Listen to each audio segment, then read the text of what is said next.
Hello everyone, welcome back to your channel knowledge with CK. हम लोग हैं मेवाड़ की धरा पर। पिछले वीडियो में हमने पढ़ा है महाराणा कुंभा के बारे में, जिन्होंने मात्र 35 वर्ष के शासनकाल में 32 दुर्गों का निर्माण करवाया। यही नहीं, इन 35 सालों में उन्होंने मेवाड़ का एक गौरवशाली इतिहास बना दिया। सिर्फ 35 साल, इतने दुर्गों का निर्माण, इतने ग्रंथ, इतनी विजय यात्रा, जहाँ एक भी पराजय का सामना महाराणा कुंभा ने नहीं किया है। ऐसे थे परम शक्तिशाली महाराणा कुंभा। इन्हीं के वंश को हम आगे पढ़ रहे हैं। महाराणा कुंभा के बाद महाराणा रायमल, उनके छोटे पुत्र। पहले महाराणा कुंभा की हत्या करने वाले उदक ने मेवाड़ का शासन संभाला, लेकिन मेवाड़ के हितैषी सरदारों ने उदा की बजाय राणा किसको बनाया? रायमल को बनाया। कल के वीडियो में मैंने आपको बताया कि उदा की मृत्यु हो गई थी बिजली गिरने से। अब रायमल बन गए हैं मेवाड़ के राणा। मेवाड़ के राणा बनने के बाद रायमल ने अपने पिता के पद चिन्हों पर चलते हुए आसपास के सभी क्षेत्रों से मैत्रीपूर्ण व्यवहार किया और अपनी शक्ति बढ़ाने का काम किया। रायमल के 3 पुत्र पृथ्वीराज, जयमल और संग्राम सिंह। इन पुत्रों में शुरुआत में ही एक छोटी सी बात को लेकर, जहाँ वो एक कहीं भविष्यवाणी हो रही थी, ऐसा इतिहास में हमें सुनने में आता है। भविष्यवाणी में ये कहा गया कि अगला राणा तो कौन बनेगा? राणा संग्राम सिंह, जबकि राणा संग्राम सिंह छोटे भाई थे। इसी बात पे पृथ्वीराज को आ गया गुस्सा, भाइयों भाइयों में हो गई लड़ाई और संग्राम सिंह जी वहाँ से नाराज़ होकर चले गए। कहाँ चले गए? करमचंद पंवार के पास अजमेर में। कुछ समय के बाद रायमल की मृत्यु हो जाती है। पृथ्वीराज उड़ाना इस नाम से मशहूर हैं ये। इनकी एक युद्ध में मृत्यु हो जाती है और उसके बाद राणा बनते हैं वाकई राणा संग्राम सिंह। जी हाँ दोस्तों, नाम ही काफ़ी है। इनका नाम ही अपने आप में एक संघर्ष है। जैसा इनका नाम है संग्राम सिंह, इनका जीवन काल बिल्कुल वैसा ही रहा है। इनका राजकाल बिल्कुल वैसा ही रहा है। यानी कि जितना इनका राजपाट रहा है उसमें ये संघर्ष ही करते रहे हैं। यही इनका नाम है और यही इनकी पहचान है, महाराणा सांगा। यह है हमारे महाराणा सांगा। शरीर पर 80 घाव, एक आंख, एक हाथ और एक पैर घायल हो जाने के बाद भी लड़ते रहने वाला वीर योद्धा है महाराणा सांगा। मेवाड़ की भूमि पर ऐसा योद्धा शायद ही अभी तक हुआ है, या फिर इतिहासकार कहते हैं शायद ही कभी होगा। एक योद्धा के रूप में महाराणा सांगा की पहचान बहुत ही वैभवपूर्ण है, बहुत ही वैभवशाली है। इन्होंने अपने कार्यकाल में खूब युद्ध लड़े हैं और जिस परिस्थिति में आप इनको इस वक्त देख रहे हैं, ये परिस्थिति इनकी हर युद्ध में होती थी। सोचिए, ऐसा योद्धा, मेवाड़ की जो योद्धाओं की भूमि है, कई शूरवीरों ने यहाँ जन्म लिया और अपने कर्तव्यों का प्रवाह भी किया है। उन्हीं में इनका भी नाम आता है महाराणा संग्राम सिंह। इनका जो जीवन है वो युद्ध के इर्द गिर्द ही बीता था। ये बात तो हमने देख ही ली, लेकिन ये बात सोचने लायक है कि कैसे एक शूरवीर अपने शरीर पर 80 घाव, एक आंख, एक हाथ और एक पैर पूर्णतः क्षतिग्रस्त होने के बावजूद भी लड़ने जाता था। महाराणा संग्राम सिंह, इनको एक सिपाही का भग्नवेश भी कहा जाता है। यानी कि एक टूटा फूटा सिपाही जिसे कहते हैं, टूटा हुआ भग्नवेश की सही उपमा यह है कि टूटा फूटा सिपाही। कहने का मतलब यह है कि देखो, इनके शरीर पे इतने घाव और इतने लगे हुए होने के बावजूद भी ये जिस तरह से लड़ने जाते थे और जिस शौर्य के साथ ये लड़ते थे, मतलब सामने वाली पार्टी ना डर जाती थी। इतना इनका मतलब भयंकर रूप होता था, रौद्र रूप होता था लड़ते वक्त। ये इनके लिए कहा गया है।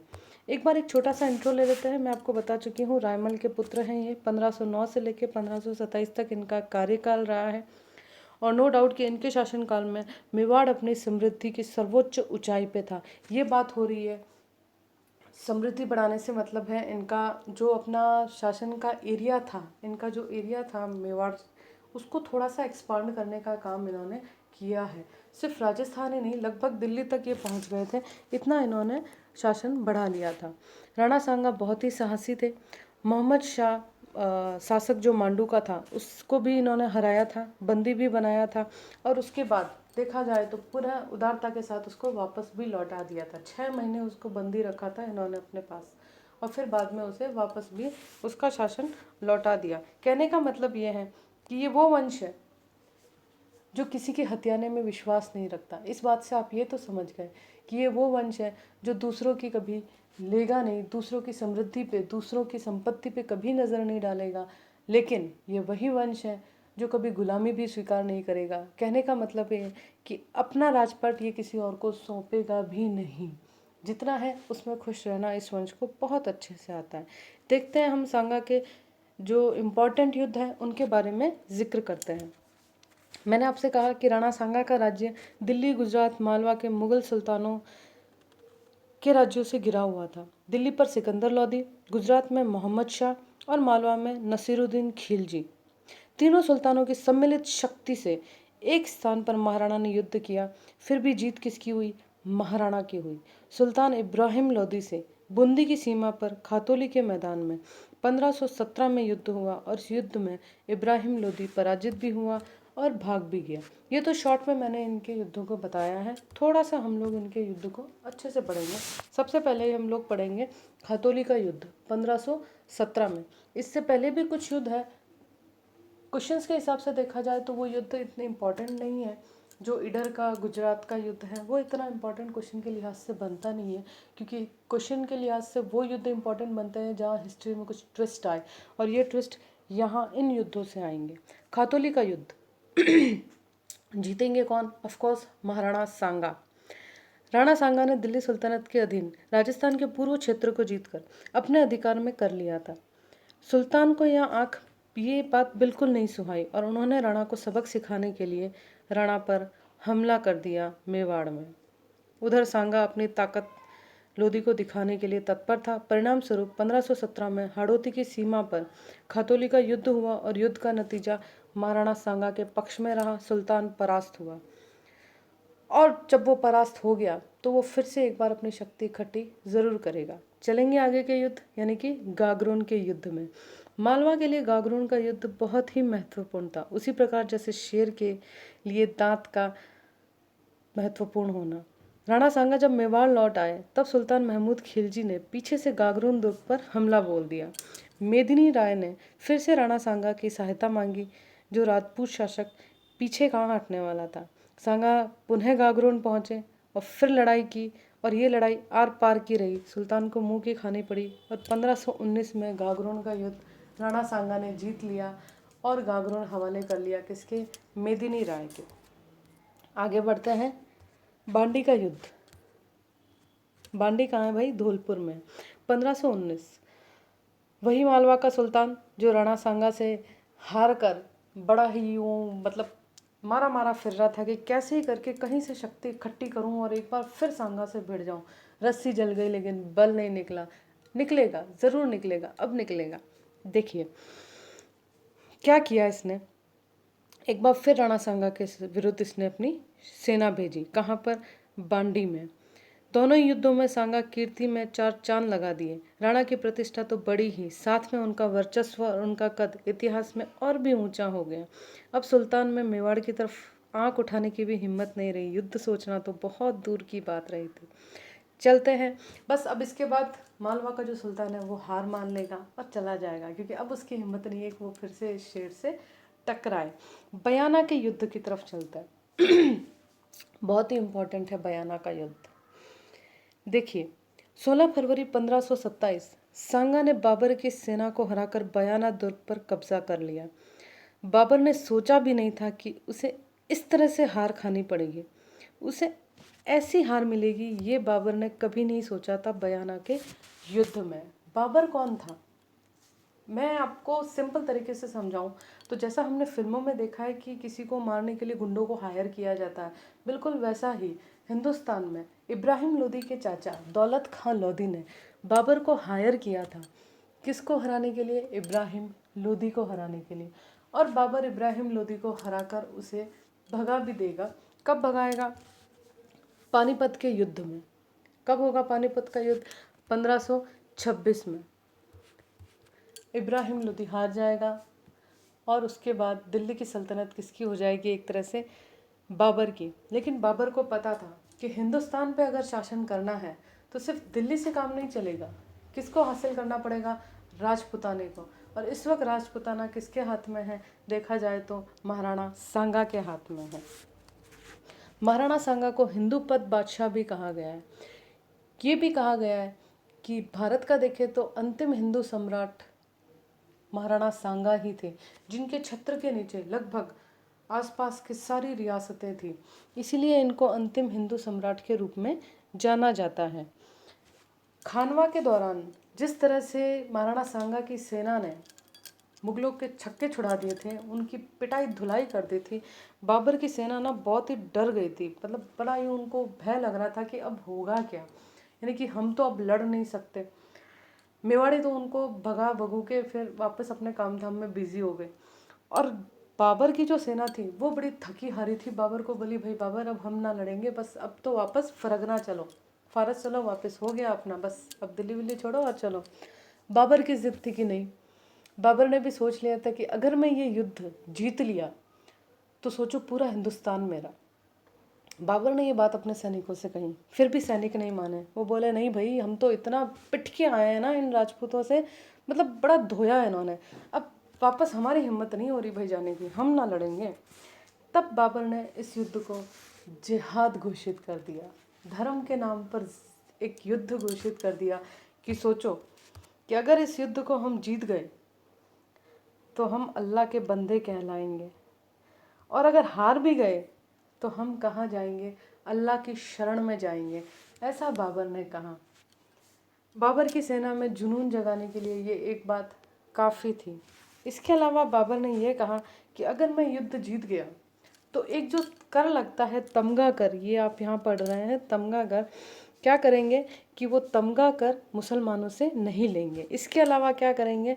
शराब ना पीने की कसम खा ली कि भाई अगर युद्ध जीत गया तो मैं कभी शराब नहीं पीऊँगा, कभी तमगा कर नहीं लूँगा और अल्लाह की भक्ति करूँगा। और एक तरह से जिहाद घोषित कर दिया। सैनिक भी मान गए कि लो चलो अब तो जिहाद की बात हो गई, अब तो आर हो या पार हो। तो सेना युद्ध के लिए तैयार हो गई। और हुआ कौन सा युद्ध? खानवा का युद्ध। बहुत इम्पोर्टेंट है ये युद्ध। कहाँ होता है ये युद्ध? युद्ध होता है खानवा, जो कि रूपावास भरतपुर में है। कब होता है? 17 मार्च 1527 को।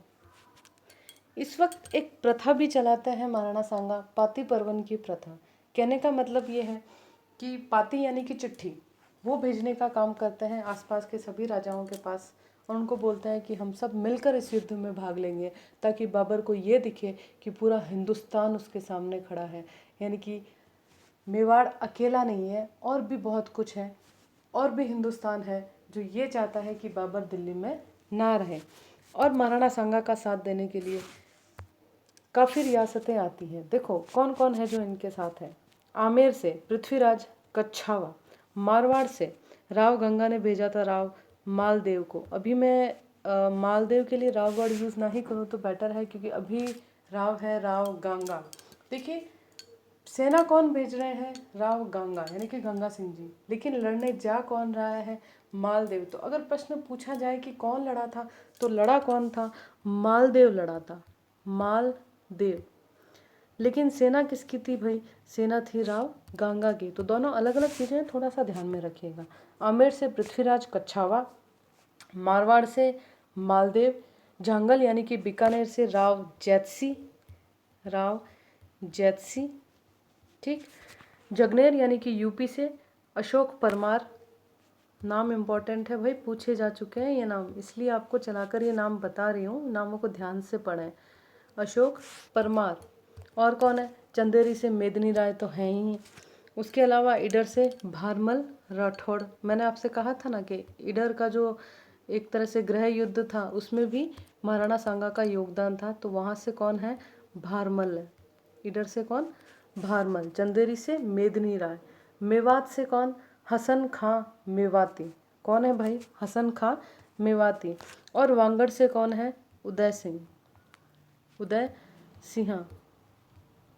और एक नाम जो कुछ इम्पोर्टेंट बनेगा, नाम है रायसेन। रायसेन ये है एमपी से। रायसेन एमपी से। सहल दी तंवर, सहल नाम है सहल दी तंवर। ये नाम इम्पोर्टेंट क्यों है अभी आपको बताते हैं। कहाँ से है? रायसेन एमपी से। रायसेन एमपी से। घर का भेदी लंका ढाई, और इस घर का भेदी है सहल दी तंवर, जो कि है रायसेन एमपी से। रायसेन जगह का नाम है भाई, रियासत का नाम है ना। और सहल दी तंवर उनका खुद का नाम है। तो ये है वो घर का भेदी जो इस लंका को ढाने का काम करेगा। यानी कि खानवा के युद्ध में हार का क्रेडिट, राणा सांगा की हार का क्रेडिट कुछ हद तक सहल दी तंवर को जाता है, जो राणा सांगा की रणनीति किसके सामने ले जाके रख देता है? बाबर के सामने, कि किस तरह की प्लानिंग राणा सांगा की हो रही है। और कहीं ना कहीं हम ये मानते हैं कि इससे हमें नुकसान तो हुआ ही था, और ना सिर्फ मेवाड़ को नुकसान हुआ, बाकी इसका नुकसान तो पूरा हिंदुस्तान भुगतेगा। कैसे, वो मैं आपको आगे बताऊंगी। बाबर एक तोपची था, ये समझिए। तोपची मैं इसलिए कह रही हूँ क्योंकि इस युद्ध में उसने तोप का इस्तेमाल किया था। बाकी उसके तोपची का नाम था मुस्तफ़ा और मुस्ताद अली। एक स्ट्रेटजी यूज़ की थी उसने, तुलगुमा स्ट्रेटजी, जो उसने उज्बेकों की सीखी थी बाबर ने। देखते हैं क्या था। तुलगुमा स्ट्रेटजी की बात करते हैं। मान लो ये है बाबर की सेना और ये है राणा सांगा की सेना। बाबर ने क्या किया था, अपनी सेना को 3 पार्ट में बांट दिया था। एक टुकड़ी तो यहाँ पे थी जो लड़ रही थी, जहाँ इनकी तोप थी। एक टुकड़ी इन्होंने पीछे से भेजी और एक इधर से, यानी कि एक राइट से और एक लेफ्ट से। ये थी तुलगुमा स्ट्रेटजी जो बाबर ने अपनाई थी इस टाइम में। और यहाँ तो रह गए राजपूत सीधा भिड़ने वाले, जो कुछ भी है सामने से वार करने वाले, पीछे से तो हम वार करेंगे नहीं, सीधी सी बात है। यही यहाँ महाराणा सांगा ने किया था। इनको पता नहीं था कि ऐसा भी होता है कि पीछे से भी वार होता है, तो इन्होंने तो पीछे भी ध्यान दिया नहीं, ये तो सीधा भिड़ गए सामने। और जब पीछे से सेना ने कवर किया तो नुकसान हो गया, हार गए राणा सांगा इस युद्ध को। राणा सांगा को यहाँ पर तीर लगता है, जिससे वो घायल हो जाते हैं, और इनके सैनिक झाला ऊजा और मालदेव की सहायता से सांगा की रक्षा की जाती है और सांगा को यहाँ से दूर ले जाते हैं। इस युद्ध के बाद बाबर ने गाजी की उपाधि धारण की थी। खानवा के युद्ध के बाद राणा सांगा के, मैंने आपको बताया कि इनको तीर लगता है, जिसकी वजह से ये मूर्छित हो जाते हैं और इनको रण से दूर भेजा जाता है। और इनका जो मुकुट है वो कोई और पहन लेता है और वो उस युद्ध को करता है, वीरगति को प्राप्त होता है। युद्ध जीतने के बाद बाबर ने मेवाड़ी सेना के कटे हुए सरों की मीनार बनाई थी, मतलब दीवार बनाई थी उन्होंने सर से। ये बाबर जो था ये आक्रांता था, आक्रांता है और हमेशा आक्रांता ही रहेगा। तो ऐसे क्या कर लिया था इसने, मेवाड़ के सैनिकों के सर काटे थे और उनसे दीवार बनाई थी। जब ये बात राणा सांगा को पता चली, जब वो होश में आए और उनको पता चली, तो उन्होंने तय कर लिया कि जब तक मैं बाबर से वापस युद्ध नहीं जीतूंगा, मैं मेवाड़ की धरा पर वापस पैर नहीं रखूंगा, यानी कि अपने राजमहल में नहीं जाऊंगा। ये तय कर लिया था राणा सांगा ने कि मैं तो वापस लड़ने जाऊंगा ही जाऊंगा। लेकिन इनके जो शुभ चिंतक थे, विश्वास पात्र थे, उनको ये लगने लगा कि जब तक एक प्लानिंग ना हो, दोबारा शक्ति इकट्ठी ना की जाए, तब तक लड़ाई करना थोड़ा सा मुश्किल होगा। राणा संग्राम सिंह नहीं माने, तब उनके उन्हीं विश्वास पात्रों ने भोजन में विष मिला दिया, जिससे उनकी मृत्यु हो गई। कालपी नामक स्थान पर 30 जनवरी 1528 में मेवाड़ का ये सूर्य अस्त हो गया। राणा सांगा स्वर्गवास हो गया। मांडलगढ़ उनको लाया गया, जहां उनकी समाधि बनी।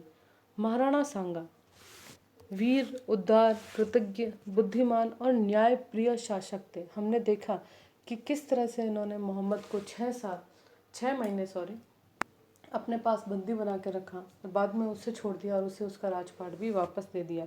गागरोन के युद्ध में हमने देखा कि युद्ध से विजय होने के बाद उन्होंने गागरोन किसके हवाले कर दिया, मेदिनी राय के हवाले कर दिया। यानी कि कुल मिला के हम देखते हैं कि इनको कूटनीति भी आती थी, लड़ाई करना भी आता था, उदार चरित्र भी था और न्यायप्रिय भी थे। मेवाड़ के ही नहीं, समस्त भारतवर्ष के इतिहास में राणा संग्राम सिंह का एक विशिष्ट स्थान है। उनके राज्यकाल में मेवाड़ अपने गौरव के वैभव सर्वोच्च शिखर पर पहुंच गया था, परंतु दुर्भाग्यवश उन्हीं के शासनकाल में मेवाड़ का पतन भी वापस प्रारंभ हो जाता है। राणा संग्राम सिंह के साथ ही भारत की राजनीति रंगमंच पर हिंदू साम्राज्य का भी एक तरह से अंतिम दृश्य पूर्ण हो गया है, क्योंकि हम सबको पता है कि अब बाबर आ चुका है, दिल्ली सल्तनत बाबर के हवाले हो चुकी है। और अगर दिल्ली सल्तनत बाबर के हवाले हो गई है तो लगभग पूरा हिंदुस्तान भी बाबर के पास है, सिवाय मेवाड़ को छोड़कर। आगे और पढ़ेंगे हम कल, हम यानी कि नेक्स्ट वीडियो में हम लोग पढ़ेंगे मेवाड़ का दूसरा साका, जो अब होगा इसी वंश में, इन्हीं के पुत्र के समय में, यानी कि विक्रमादित्य के टाइम पीरियड में मेवाड़ का दूसरा साका होता है। यह है मेवाड़ के राणा सांगा। मैंने आपसे कहा था कि मेवाड़ की धरती वो धरती है जहाँ भक्ति और शक्ति का संगम होता है। भक्ति की बात मैं इसलिए लेके आई हूँ क्योंकि जिस कार्यकाल में यहाँ वीर शिरोमणि हुए थे महाराणा सांगा, इसी कार्यकाल में यहाँ पर इसी टाइम पीरियड में इन्हीं के समकालीन इन्हीं की पुत्रवधू भक्त शिरोमणि मीरा भी थी। जी हाँ, महाराणा सांगा के बेटे भोजराज की पत्नी थी महियसी मीरा। ये इन्हीं के समय के थे। और आपको पता है कि मीरा को भक्त शिरोमणि कहा जाता है। तो यह है मेवाड़ का संगम स्थल, जहाँ भक्ति और शक्ति दोनों के बराबर मात्रा में धारा बहती है। ये हमने महाराणा कुंभा के टाइम पीरियड में भी देखा है और महाराणा सांगा के टाइम पीरियड में भी देखा है कि मीरा जैसी भक्त इस समय में इनकी पुत्रवधू के रूप में इस पावन धरा पे जन्म लिया। जो धरा इतनी पवित्र है, इतनी पावन है, यहीं पे ऐसी भक्ति का संगम, ऐसी शक्ति का संगम होना तय था। चलिए नेक्स्ट वीडियो में हम लोग मेवाड़ का दूसरा साका पढ़ेंगे। तब तक के लिए अपना ध्यान रखें, सुरक्षित रहें। नमस्कार।